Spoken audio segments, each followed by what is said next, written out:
वज़ीर-ए-आला सुहेल अफरीदी ने कई मरतबा एक बात कही कि अभी मैं बैठा हूँ, आप डरे उस वक्त से जब मेरी कौम मेरे साथ मौजूद होगी। जो सुप्रीडेंट अडयाला जेल है और डिप्टी सुप्रीडेंट है और वज़ीर-ए-आला से आके मुलाकात करना चाह रहे हैं, लेकिन वज़ीर-ए-आला ने कहा कि मैं इनसे क्यों मुलाकात करूं, इनसे क्यों बात करूं। इनसे वो आके ये बताना चाहते होंगे कि इमरान खान साहब, जिस तरह अली अमीन गंडापुर ने पता नहीं किसकी कॉल पे कह दिया कि हाँ साहब ठीक है, बिल्कुल ठीक है।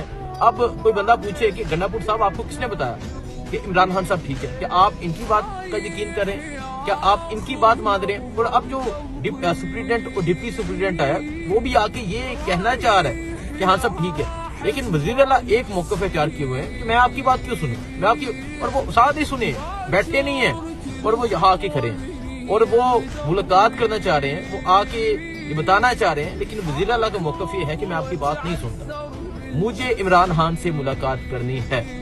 ये वज़ीर-ए-आला का मौक़िफ़ है और उन्होंने अपना मौक़िफ़ वाज़िया तौर पे दिया है।